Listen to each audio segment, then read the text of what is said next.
The US has sanctioned multiple Russian state media executives for attempting to interfere in November's presidential election.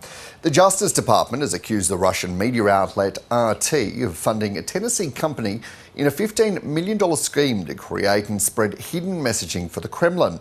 US Attorney General Merrick Garland says Moscow's aim is to ensure its preferred candidate wins the election. These websites were designed to appear to American readers as if they were major U.S. news sites like the Washington Post or Fox News. But in fact, they were fake sites. They were filled with Russian government propaganda that had been created by the Kremlin to reduce international support for Ukraine, bolster pro-Russian policies and interests, and influence voters in the United States and in other countries. Emma Briant is an expert on propaganda and information warfare from Monash University and joins us now from Melbourne. Good morning, welcome to the program. Hello there, it's nice to be with you today. Tell me, what do you know from what we've heard this morning of the scope and extent of these sanctions?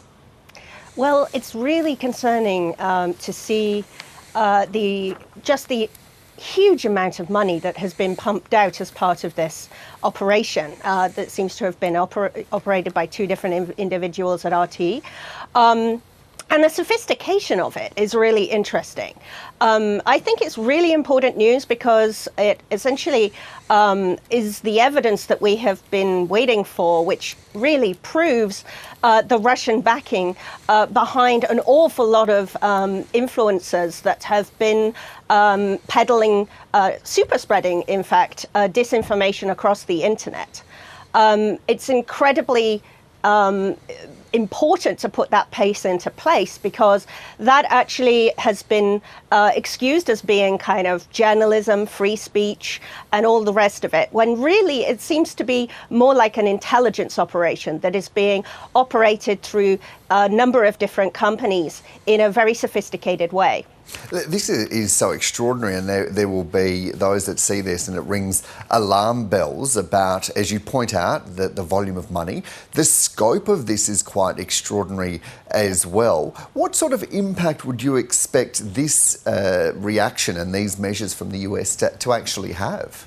Well, I think this is important because it gives us the evidence that actually often hasn't been there in the past. There's been a lot of excusing these operations, which we know are happening, as somehow just journalists who are being suppressed, their speech is being violated and so forth by efforts by the platforms to moderate content. And really what we're seeing is evidence now in reams that this has been planted by Russia, a sanctioned country, obviously, and that these people were just, supposedly victims, clueless, when they're really actually taking like $100,000 at a time for a video.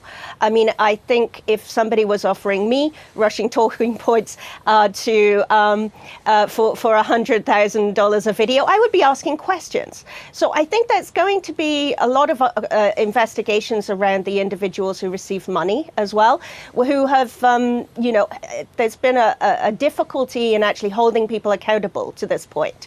We're going to see a lot more pressure on the platforms as well, who, let's face it, these guys are, people like Tim Pool, who is one of the sort of culture wars influencers that has been funded in this way. Apparently, he came out with a claim this morning saying he's a victim.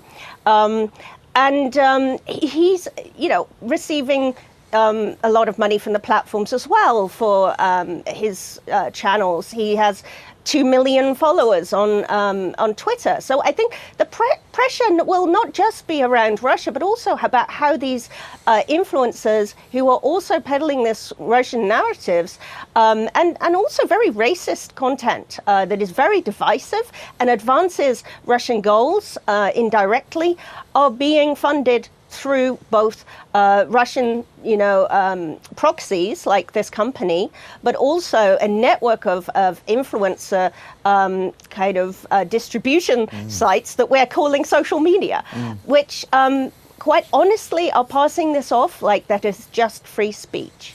And given what you've just pointed out of what we've heard this morning, Emma, some of those responses, is there the risk that this just wedges people further, or pushes people further towards those extremes, if this does become, as it seems it will, a discussion about freedom of speech less than 2 months out from the presidential election in the States? I think people care about the speech of journalists. They don't care about the speech of a Russian state that has been peddling lies and passing that off as journalism. That is not the same as journalists who are genuinely around the world under threat, facing, jail, imprisonment, being silenced genuinely by the same authoritarian regimes we're talking about today, Russia. Those people are, genuinely at risk. Journalists are being killed in various different parts of the world, and these people are exploiting the persecution narrative in order to pretend that their lies are somehow suppressed, while they have 2 million followers online. Now, I'm sorry, but I think that there needs to be some accountability around, people pretending that perhaps their accounts are somehow genuine journalism.